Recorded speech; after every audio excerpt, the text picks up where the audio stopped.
Здравейте! Аз съм Зоя Чакърова, Бахов терапевт. С това видео искам да споделя отношението на един от най-близките приятели на доктор Бах към самият него и неговата работа. Гениалният лечител, отказал се от традиционната медицина, подарил на човечеството една уникална по своята простота и ефективност терапия. Терапия, отстраняваща духовната причина на болестта и водеща до пълно излекуване. Доктор Бах обичаше селцата, селските песни в кръчмата, обичаше да работи в градината си, да помага на рибарите, да се скита из планини и полета и край бреговете на реките да търси нови растения и цветя. Имаше много страни в характера му. Огромна нежност и състрадание, голяма сила, идеализъм и все пак бе много практичен. Както вече бе писано веднъж за него, човек, който преди всичко вдъхваше доверие, когато нещо не бе в ред. Но истинското му описание се съдържа в една единствена дума – естественост.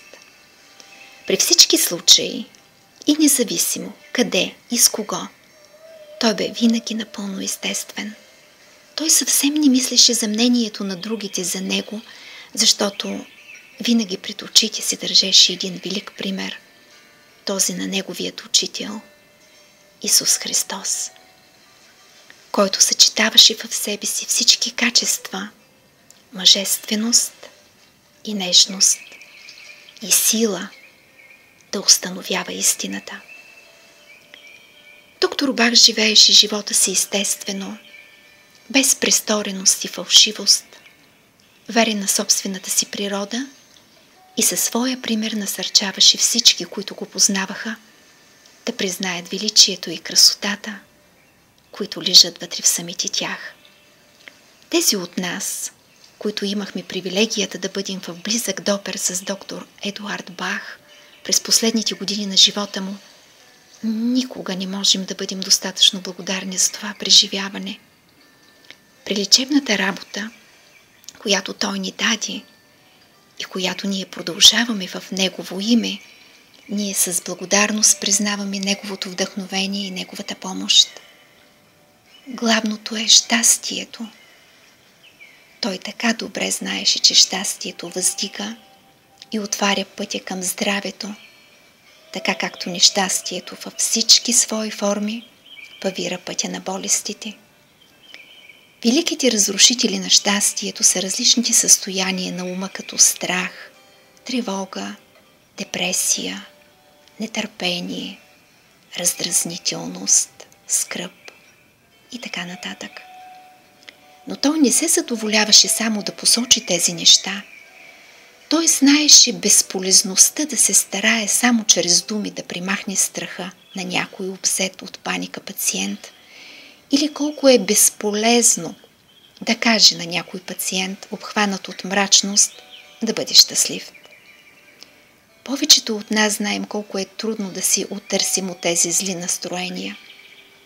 Доктор Бах бе преди всичко практичен, така че безкрайна бе радостта му, когато откри, че има известни билки и дървета в природата, надарени със силата да примахват страх, тревоги, нетърпение и други такива, и по този начин да ни подпомогнат да си възвърне радостта ни от живота.